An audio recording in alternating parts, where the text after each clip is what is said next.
Coucou les amis, j'espère que vous allez bien, c'est Force.coin et merci de regarder cette vidéo, merci de me suivre sur la chaîne YouTube.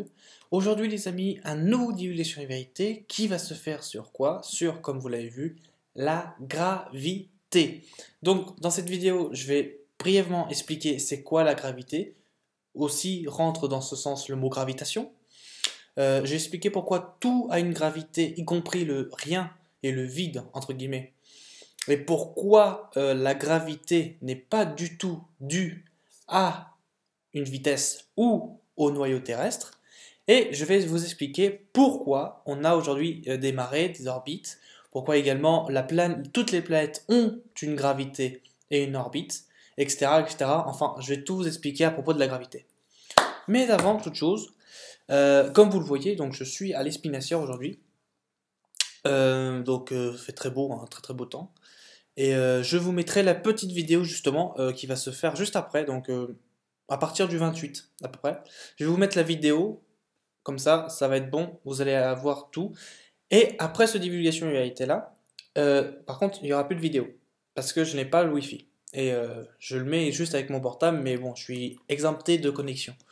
Donc voilà, vous aurez cette semaine, ce lundi, juste cette vidéo. Et je vous laisserai le temps, c'est une semaine, hein, je vous laisserai le temps de regarder les précédentes vidéos qui ont été sur la chaîne YouTube, afin que justement, hop, le 28, on revienne avec de nouvelles vidéos et que tout le monde suive la cadence. Sur ce, bref d'introduction, on attaque directement le sujet. Donc, concrètement, qu'est-ce que la gravitation ou la gravité? En fait, c'est par définition l'une des 4 forces fondamentales qui en fait sont dans l'univers, qui justement, donc l'univers on compte aussi les planètes et tout ce qu'il y a dans le cosmos, hein, bien sûr, et le multivers aussi, dans ce cas-là, le multivers est un ensemble d'univers, et qui est aussi pour la gravité l'interaction physique, mais aussi responsable de l'attraction des corps massifs entre eux. Donc autrement dit, c'est une force de pression. Voilà. Comment elle se manifeste, la gravité? Déjà, par l'attraction terrestre. En gros, c'est la force de pression qu'il y a avec... parce que là, c'est pas très bien détaillé, c'est en mode scientifique, mais pour vous détailler clairement, c'est la force de pression qu'il y a entre la pression dans la planète et la pression avec le magnétisme du bouclier magnétique. Et les deux pressions font que ça donne une gravité. Voilà, tout simplement. Et donc, du coup, c'est ce qui nous retient au sol. C'est pourquoi, même si la planète comment dire, se met en rotation, mais lentement, elle va pas, vous n'allez pas voler, je veux dire. Il faudrait qu'il n'ait plus de champ magnétique et de force, justement, qui fasse pression sur nos corps pour que, justement, on vole, ce qui n'est pas du tout le cas. Ça, c'est encore une autre histoire.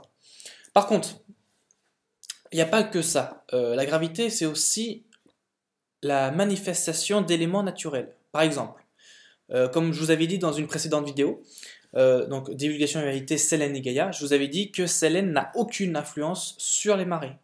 C'est le cas, parce que la gravité fait que, à un certain degré, bien sûr si on augmente, dans ce cas-là c'est des marées de 3 mètres de haut, si on diminue, il n'y a plus de marée.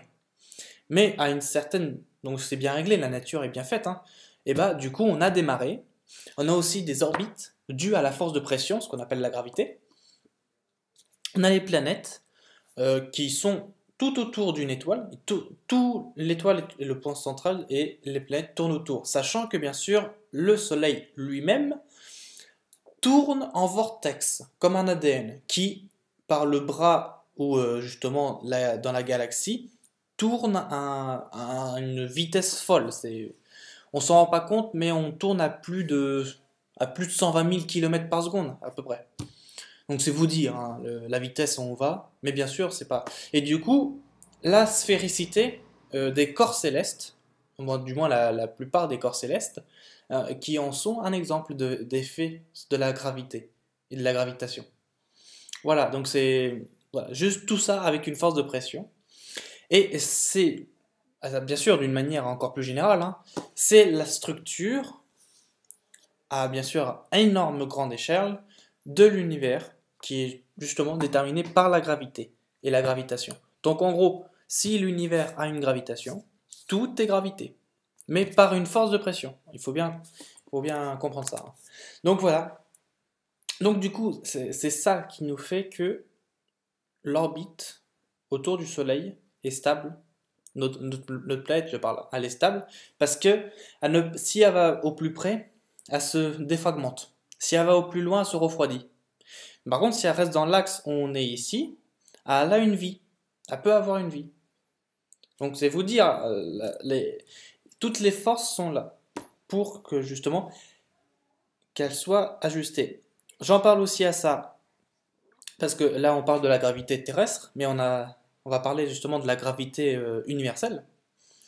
Comment ça se fait du coup? Parce que là nous sommes dans un système stellaire où il y a une étoile et toute planète tourne en orbite autour de l'étoile. Et comme, si vous avez compris bien sûr ce que j'ai dit, ça voudrait dire que le Soleil a une énorme force due à sa taille bien sûr, hein, a une énorme force de pression et du coup il peut mettre en orbite autour de lui-même 9, enfin classiquement, sinon c'est 12 planètes.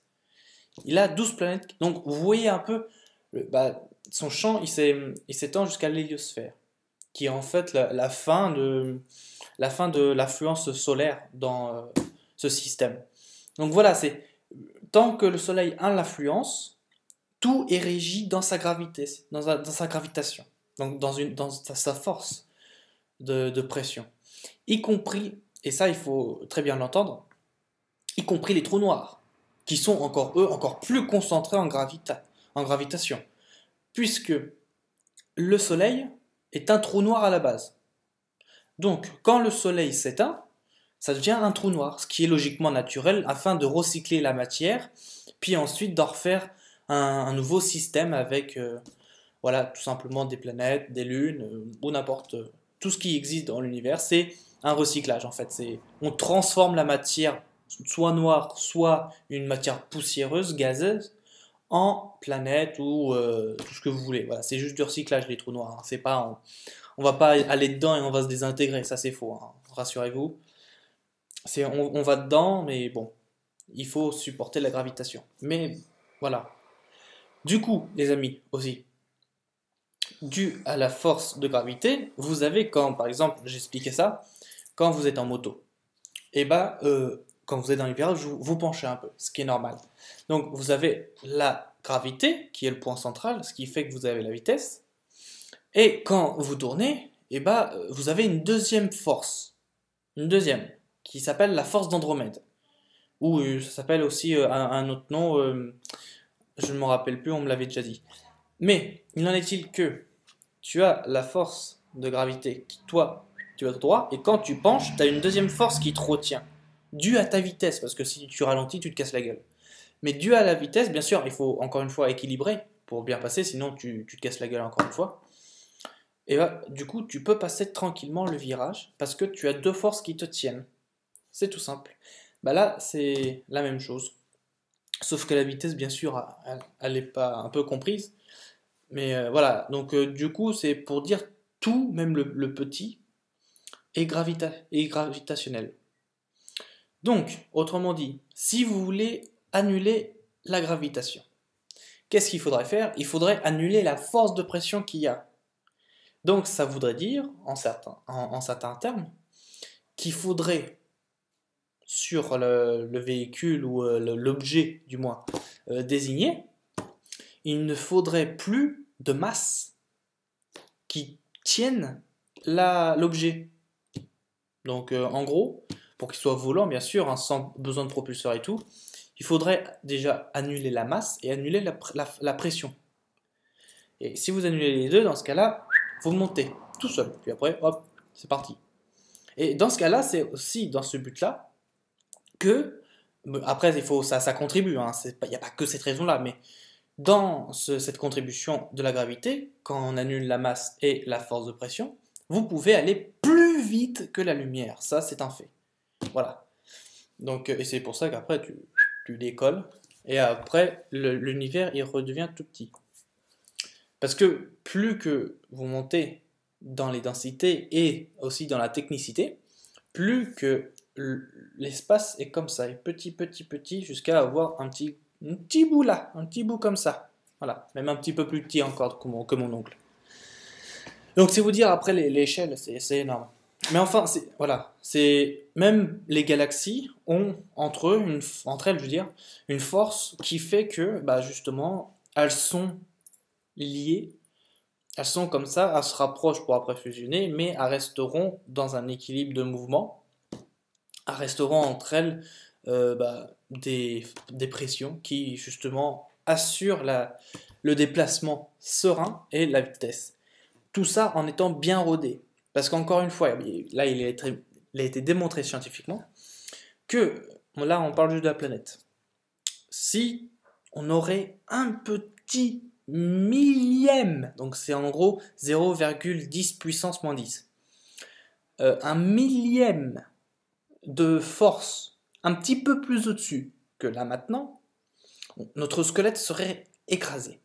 Par contre, si on l'aurait fait un millième en dessous de la valeur habituelle pour cette planète-là, bah là, notre squelette ne serait pas tassé, il aurait été un petit peu plus élastique, mais ça aurait, au niveau des organes, ça aurait pas été bon. Donc c'est vous dire à quel point c'est ultra précis. Et ça doit être pareil d'ailleurs pour faire des objets qui doivent être gravitationnels. Donc voilà, et en même temps, ça vous donne aussi l'astuce, à travers cette vidéo, je vous donne l'astuce de, comme vous voulez, si un jour vous êtes intéressé à aller dans l'espace et à avoir un objet qui fasse la gravitationnelle, ou même pas forcément dans l'espace, ici sur cette planète, mais qui justement annule ou fasse une gravitation pour que vous démontriez comment ça marche, bah c'est simple, vous mettez une force de pression, et ensuite, après ça, bah ça va faire tout seul, ça va tourner, tout va se faire, tout va s'emboîter, puis là, vous aurez quelque chose de stable. Parce que, au début, je vous le dis aussi, hein, j'étais dans l'esprit où, justement, la vitesse faisait la gravité. Or, c'est totalement faux, parce que je me suis rendu compte que si tu fais la vitesse est égale à la gravité, dans ce cas-là, je reprends l'exemple de la moto, ça voudrait dire on serait en train de voler quand on démarre la moto, ce qui n'est pas le cas. Donc ça vient pas de là. Et du coup, mais par contre, ça c'est énorme, la force qui fait la gravité, la force de pression, contribue à la vitesse. Et c'est pareil dans le cosmos. L'univers, il est gravitationnel. C'est-à-dire que, par exemple, prenons, pour être plus clair, la forme d'une boule pour l'univers. Et bah, cette boule-là, qui est notre univers, a besoin de bouger. C'est automatique. Elle a besoin de bouger pour assurer la gravité dans tout son intégral. Et en plus de ça, d'assurer aussi la vie. Parce que comme vous le savez, si tu ne bouges pas, il n'y a pas de vie. Par contre, si tu bouges, tu as la vie. Ce qui est un des principes fondamentaux. Donc voilà. Un peu tout ça. Donc forcément, en gros, plus que tu as un corps céleste qui est massif, plus que la gravité, bien sûr, est massive. Il n'y a pas besoin. C'est pour ça d'ailleurs que Jupiter a plus de 10 lunes faciles. Je te dis 10, mais même 20, il en a plus que 20 des lunes, hein, Jupiter. Et c'est pour ça d'ailleurs que les plus petits astres et corps célestes tels que Pluton, Mercure ou même Vénus n'ont pas ou très très peu de lunes naturelles, bien sûr.